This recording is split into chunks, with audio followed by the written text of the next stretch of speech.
Hey, welcome to Overtime, where we take Sunday's message further. My name is Jeremy, and I'm your host. And this is a podcast where we just want to ask the questions that we think that you would ask as it relates to Sunday's message. And as we do so, we hope that it helps you grow in your life and your faith. With that being said, be sure to hit that subscribe button so you can stay up to date on all of the podcasts that are coming out. Not only that, hit the like button, because when you do so, it helps us help other people. And if you ever have a question about Sunday's content or about Overtime, you can submit those to overtime@npaustin.com, and we will be sure to get to those in future podcasts. So with that being said, here's a quick recap of Sunday, and then we're going to jump into our conversation today. What we're going to be looking at is the end of Jesus' life, the death and the crucifixion of Jesus of Nazareth. It says, Jesus was taken to the headquarters of the Roman governor. Then Pilate turned Jesus over to them to be crucified, and there they nailed him to the cross. Hanging up there, he says, Father, forgive them, for they don't know what they are doing. If Jesus had chosen to save himself, he would have forfeited the ability to save you and to save me. The disciple John is there at Golgotha watching this happen. And he has this amazing summary of this entire thing. For God so loved the world that he gave his one and only Son, that whoever believes in him shall not perish and have eternal life. That trying to understand the love of God is like standing under the Niagara Falls with a teacup and trying to catch all the water.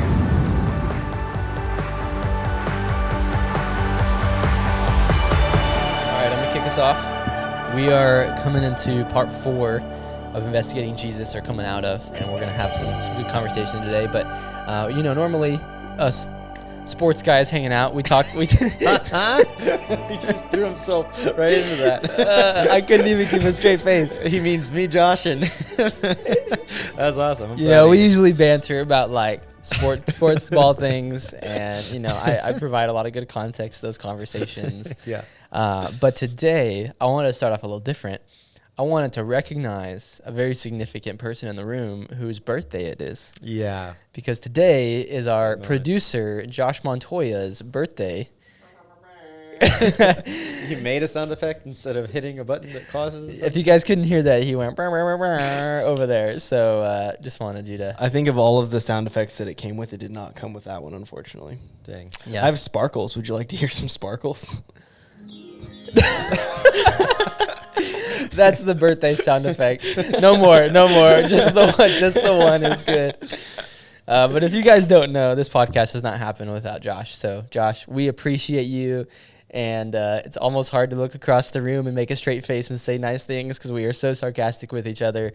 But he shoots it, he edits it, he puts it together, posts it every single week. And so we are very grateful. Thank you. That was very sweet. I think that's the nicest thing you may have ever said to me. Got my quota in for a year. Setting. Yeah. You got any big plans today? We're going to Terry Black's barbecue. What? Downtown. Nice. Yeah. Nice. Those are great about plans. that. And then I told Molly, I was like, then maybe afterwards we should go to Cidercade because it's there. We don't make it down there that often, and it's really fun. Mm. And hopefully because it's during the week, it won't be that busy. Yeah. I ran by there yesterday morning and was like, oh, that's where that is. Yeah. I was going to say, it's not an exaggeration. Like, hundreds of times I've been by the back doors, and I've never been in. Yeah. It looks so fun. cool. Yeah, it looks like a vibe, but I've just never. But it's, I mean, if you go on the weekends, like, it's packed. Yeah, I just imagine those patios are just covered in people and Yeah. Yeah. But it's a really cool place. yeah, the location. I didn't realize how cool the location was. Like Yeah, right on walk Town out on the Lake. patio, and then it's like looking at downtown boardwalk, right right? there. Yeah, it's cool. it's really neat. So that's what we're doing. Well, cool. Well, I do want to get going on the convo because we do have a couple of things we want to talk about, and got some a big question we alluded to last week that we're going to start off with, and then we have a couple other pieces that we just wanted to talk through in light of kind of the series ending, and Good Friday is coming this coming Friday, and we don't have a Good Friday service at Northpoint. Just given kind of all that goes into Easter, it's something that we just ask people, groups and everyone kind of process on their own. But I do want to spend some time talking about it. So, but let's jump into question 1 because we had somebody who's been listening submit this question. They actually submitted it twice now, so I think they really want to know an answer to this question. So, but question 1, we alluded to it last time, is can you talk about who Satan is and how he came to be? Wow. Yeah, that's a big one. Yeah, a pretty big switch from Cidercade to like, let's talk about Satan. Where's the smooth transition there? There isn't one. Yeah, there isn't one. That's why I think we should just jump in and go for it. Yeah.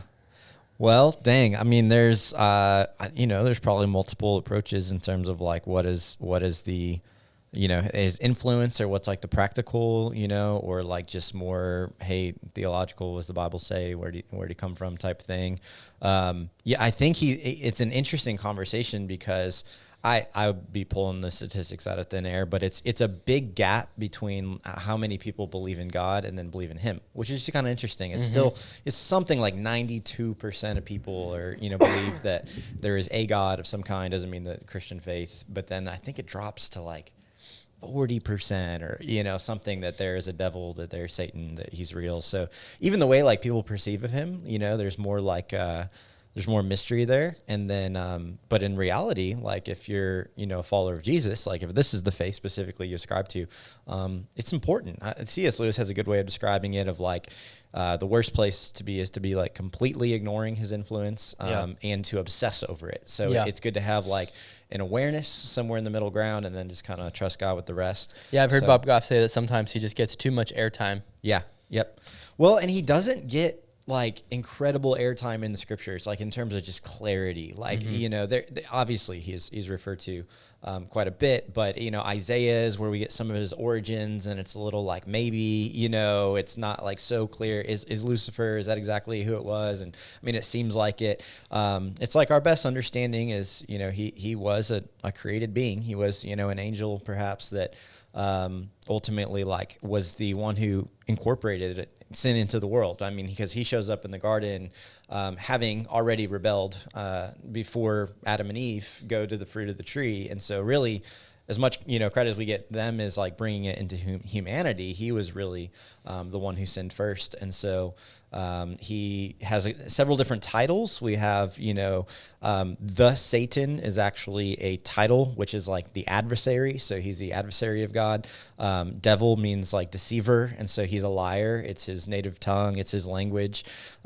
Jesus talks about him like he is real, not just like a symbolic kind of force or something, but that he has force, that he has authority in this world. And that while he's significantly stronger than you or I, he's got nothing on Jesus, nothing on God, that if we resist him, he will flee. And so he can lie to us. He can't just like control us or whatever, and so I think that's important. It's not necessarily to be feared, just something to be more like, man, I'm going to place my trust in Christ. I'm going to follow him. And as I'm doing that, like he has no control over me type thing.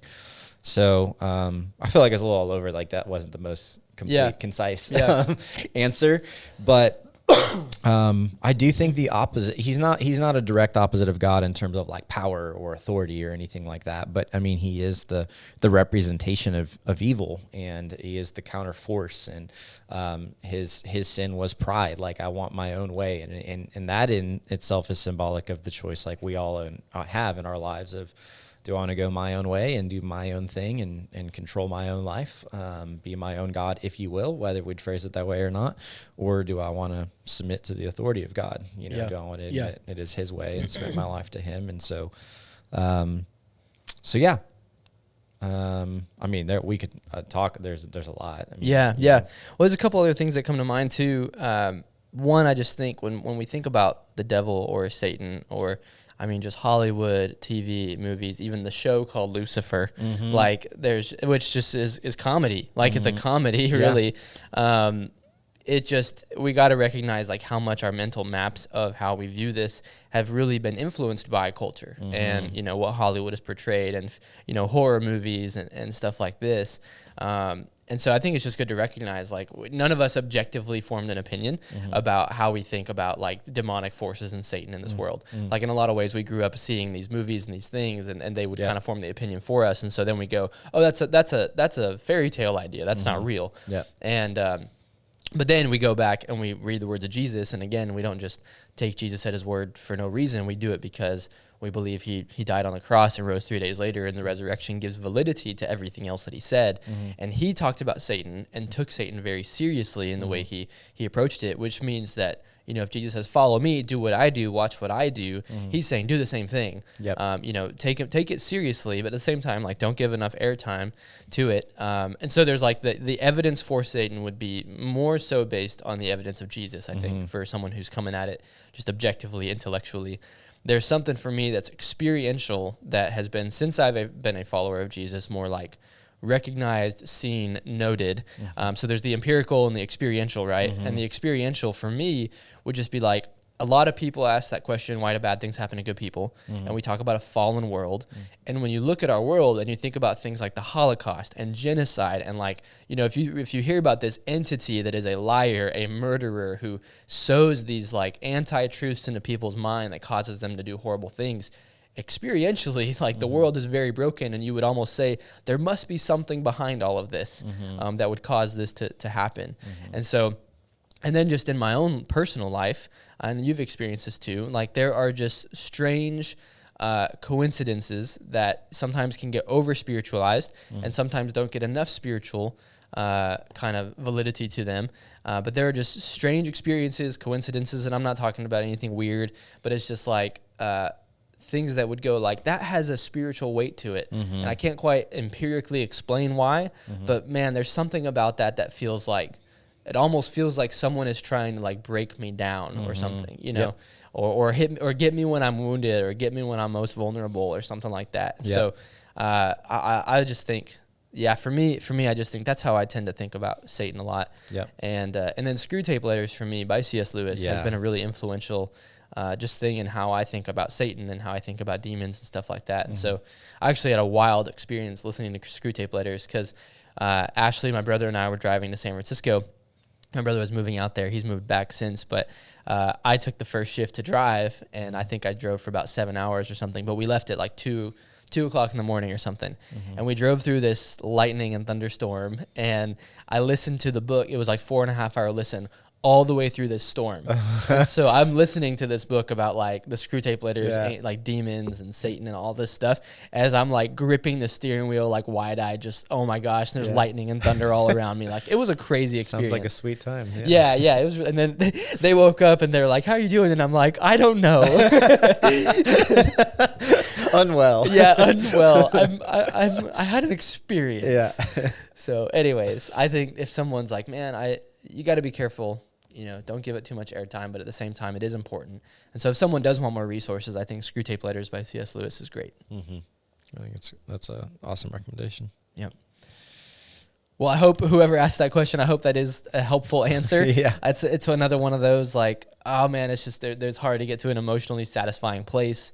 And I honestly, I hope we don't get to an emotionally satisfying place around that kind of question too, just because it does have a heaviness to it.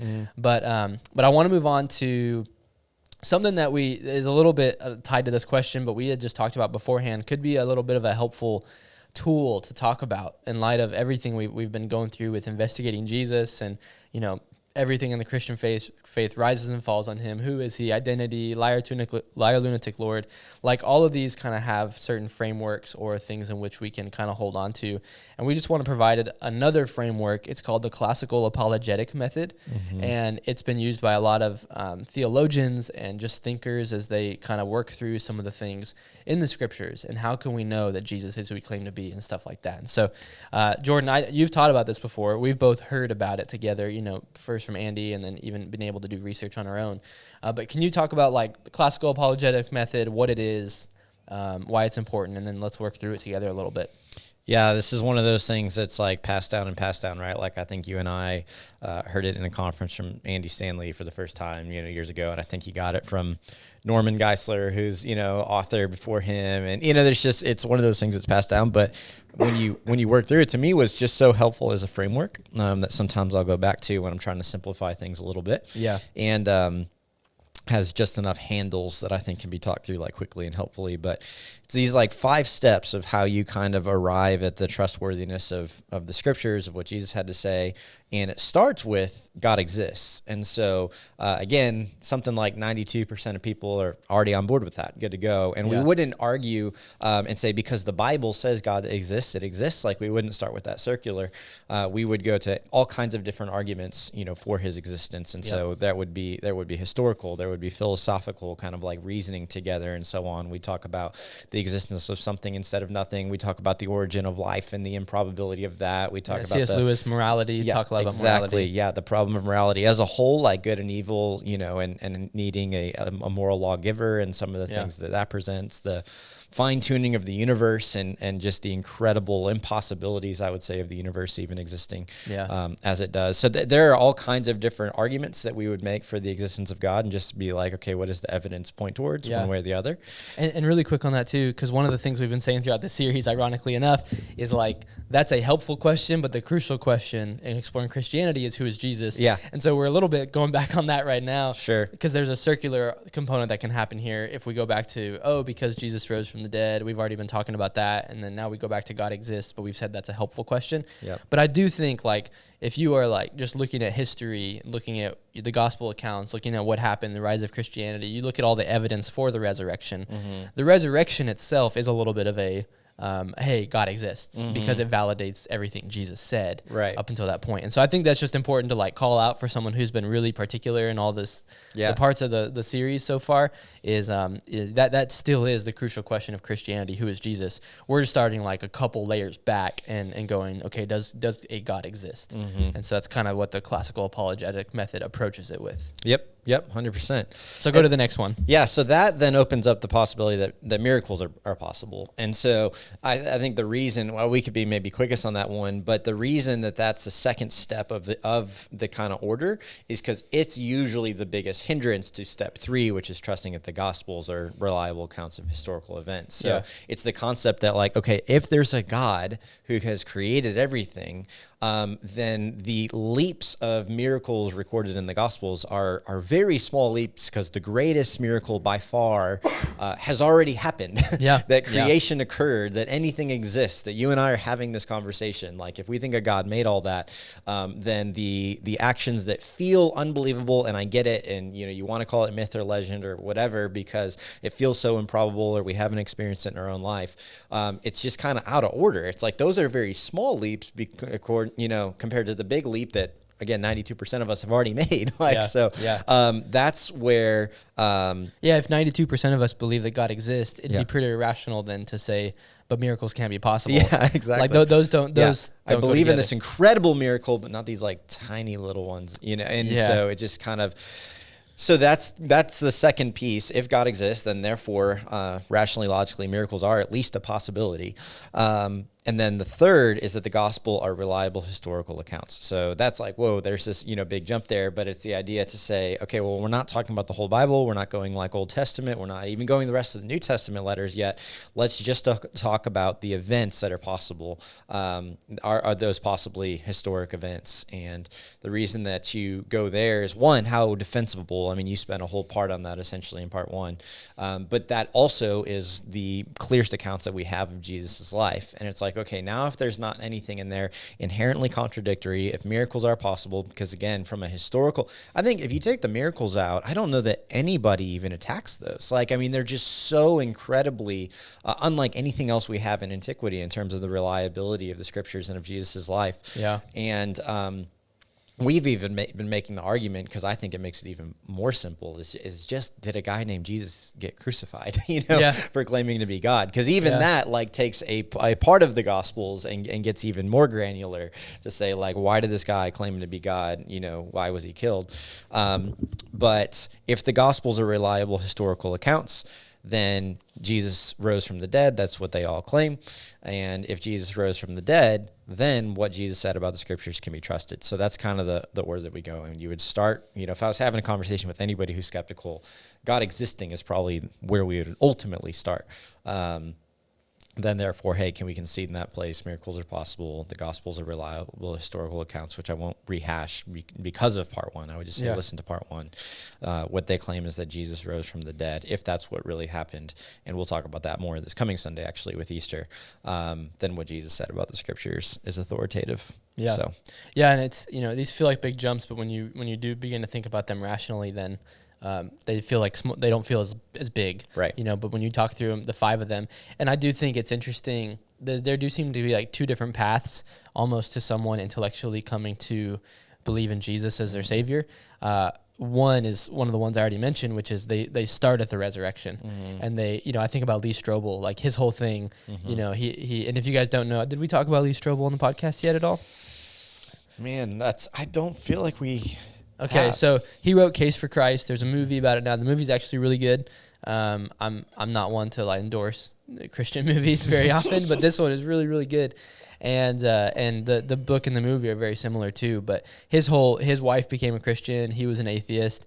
He worked for the Chicago Tribune, I think, in the 70s, and basically said, I need to convince my wife that she's wrong. And so he went to go like explore Christianity from a journalistic perspective. And so he went straight to the resurrection and gospel accounts and all this stuff. But he started there, and he just eventually got to the conclusion for him. The evidence was overwhelming for the resurrection. We could trust the gospels, like all that kind of stuff.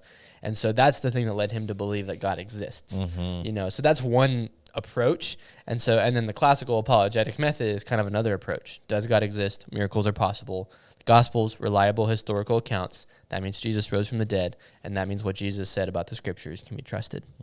So just 2 different frameworks, more or less just like helpful information. There's not like a ton to do with that. But if you do search classical apologetic method, you can find a lot. I think you said Norman Geisler, right, was one of the original ones. I think a professor at Dallas Theological Seminary. And so there's a lot of other information on it, but that's a really good framework to work with. So today, what great marriage advice. Take what your wife believes in and go set out. Use your journaling background to go prove it wrong. Prove it wrong. Could have saved him some time, but she's always right. Yeah, that's funny. That is funny. I just thought of that because of the way you said it. That's probably not how he approached it. I bet they've had a good laugh about it at some point in their life from that for sure. So this Friday is Good Friday. And, we like I mentioned, we don't have a Good Friday service at Northpoint, but part 4 of the series was a little bit kind of in that lane, talking through just the crucifixion, the details of it, partially a reminder of the pain Jesus went through and the reality of it, the brutality of it, and then also a little bit of an argument for kind of the reality of Jesus dying was part of the reason behind that. It's a lot of people, the swoon theory talk about Jesus not dying, and I don't want to get into that right now, but there's overwhelming evidence to say he was crucified on the cross and he fully died. And so I don't know, just as we think about Good Friday, I'm just curious for you personally and in your life, like what are you processing? What are you thinking about as Good Friday approaches this week? Yeah, well, I mean, I don't know how it felt for you, but in Inside Out on Sunday afternoons, the like Sunday before Easter is kind of this combined, almost if you will, like Good Friday, Sunday, Easter Sunday service, because Inside Out doesn't meet in the evening on Easter itself. And so as you spoke in the morning for those 2 services, and then I was in the evening speaking with our high school students Inside Out, and just to like dive into the content, is always a process. I mean, we talk about this a lot, that I think for most messages, the communicator probably gets more out of it than any one person in the room, just because you have to sit with it. There's things you wanted to say that you had to cut for time, and so on. And so I was revisiting a lot of the notes from these amazing books, Case for Christ, Case for Easter. Like reading the end of the each of the 4 Gospels and just seeing like what did each of them seem to emphasize, what's kind of like drawn out, what points are made and so on, and just like that process alone it's an emotional process always. It's like and I think Good Friday in particular, there's just something about like Easter is what's emphasized. And so as you sit with, Good Friday, it doesn't take up your like maybe time or thought process, quite as often in terms of even just the minute to minute detail of those hours of what Jesus was processing, some of the vulnerability that is like shown, conversations he's having with his Heavenly Father. And then of course how you detailed for us the extent that he went to. I shared an Inside Out that like part of my tradition around Easter is like this week I'll watch the Passion of the Christ. And we do the same thing. Yeah, and 20 years later, it's to me like still like is powerful. I don't know if it's because I saw it 20 years ago, but I didn't see it 20 years ago. I saw it in high school, but it was already 10 years old. But but for me, like it's the specific scenes. I mean, you talked about flogging, but it's like that. I watched that, and I think like the first couple of hits, it's like, that's like, gross, or maybe even a little bit of like, I've seen this before, watched this before. And like with each hit that like goes on more and more every time. And I try not to put pressure on it or anything, but like every time I get emotional, cause like there's a moment at some point where I'm watching where like the mentality switches to like that should have been me. Like he's paying for that because of my actions, because of my sins. Yeah. Right.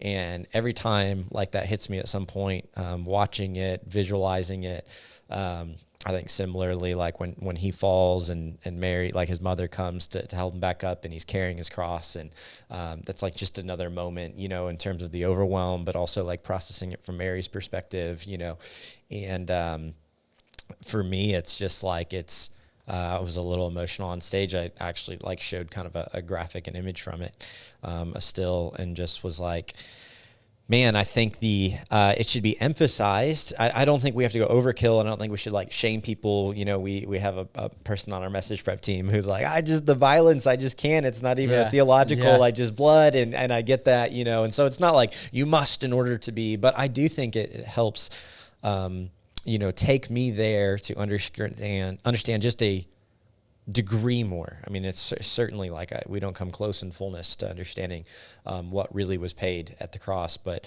a degree more to understand the extent that he went to. And, I'm just so, I mean, marriage, I think marriage makes you a degree more selfless than you were beforehand. I think, kids, you'd have to speak more than me, but are maybe the most, but I'm just like, goodness, I loved my parents growing up, and I couldn't take 30 seconds to make my bed when they, asked me, I just do nothing, and part of maturing is becoming degrees more selfless. But I'm just like what Jesus went through for us, to completely and totally empty himself. And really it's a torture in every way. I mean, it's a payment in every way. You and I were talking backstage that you can't even get into in one, message, the separation of God from God for the first time. I mean, this like eternity together in this perfect relationship, with no sin, perfect intimacy, perfect oneness. And now on the cross, Father, why have you forsaken me? This moment of just separation from as part of the payment for sin. Yeah. And that's the distinctive, because a lot of people do go like, tons of people were crucified. What makes Jesus unique? Yeah. And that is the distinction, that moment that he says, Father, Father, why have you forsaken me? Mm-hmm. It's a powerful moment. Yeah. Well, it's that, and it's, and what you said, that he didn't deserve it. Like, I mean, there's that, he was the first to be pure, first to be, completely sinless. Totally undeserving, and it's God in human form saying, like, I'm going to take, I'm going to step into your side of the agreement and fulfill your side, since you can't fulfill your side. So, I just think there's some of that's personal to me, but we, or like us and our roles, that there is so much on the factual side, the historical side, the theological side, because we teach it, we explain it, it's our job to communicate it, that I think those moments of when it becomes personal again, those kind of breakthrough, just sitting there and the weight of it. And for me, I think it's something that doesn't get old, because it meets me in a new way, like in each stage of life. Like it's just different, than I was at 18, now approaching 30, there are there's a different depth and an understanding and a different relation. And, I would imagine someday as a father, like that would hit me different again. You know what I mean? Like there's a fullness of weight. So I don't know. That's, for me on US kind of personally, what am I processing? I think that's what this week kind of looks like for me. There's a mixed emotion of a somberness and a gratitude and all of that, mixed into one, and why I appreciate you going into the heaviness that you did on Sunday. And I'm sure there are people all over the map on that in terms of how heavy that felt. But we had a small group leader in Rally ask a really great question of like, what do we say if a student feels like that was too heavy, or that was gross, or that was, what is that feeling? And I was like, man, even that, to a degree, it's like, that's that's a healthy thing in a way, because it's like, how much can we connect that and associate to our sin? It's the grossness of our sin. It's the grossness of what it costs, the seriousness with which God takes sin and hates sin. And, you know. And we should all pause when we go, like, the moment in which God took our sin away makes us too uncomfortable, and it's like, we should pause if that's our response. Yeah. And there's a, granted it's graphic and it's gruesome and all that, but if that shies us away from it completely, then maybe there's something else, that we need to recognize, or a part of ourselves that we need to look at a little bit more, because it was all symbolic, representative of our sin. The reason that he took that penalty. Yeah. And it changes the weight of Sunday. It just, if you're like, oh, he took a sweet nap for, the weekend. Yeah. And, versus, realizing that's not the end of the story and that's not how it stayed. And, it adds a whole different weight, waking up on Sunday. So, Yeah, man, that makes sense. We do a similar thing on Good Friday night. We just watch The Passion of Christ, and it's a hard thing to watch for sure. And it's actually funny. You showed an image from it at Inside Out. I was going to on Sunday, but we put out, at Inside Out, there's no little kids. Yeah. And on Sunday, there's the risk of little kids, and we put out the PG-13 sign, and the movie I had checked is actually rated R, so it would have been like, hey, we didn't really, we didn't adhere to the PG-13, and so, but that very response of like, I can't even show this. Yeah. It is a little bit of the weight of what happened. Right. And I think for me, the two things, there's different parts of the story that as I read it, stick out to me every year, but there's two things that I come back to every time. I think this year, the thing that's sticking out to me the most is the song lyric and how deep the Father's love for us that we ended with. And it said, ashamed, I hear my mocking voice. And I think I so often read the Good Friday story, and I think of like, how could those Roman soldiers, how could those people, how could they yell crucify? And the song just says, I hear my mocking voice. And I'm like, if I was there, I didn't have the context of who Jesus was, would my voice just be there saying crucify, crucify? And it's like, ashamed, I hear the voice in me that's mocking Jesus in that moment, and he's dying for me. And so there's a certain weight of that for me this time around that I'm wrestling with, thinking through.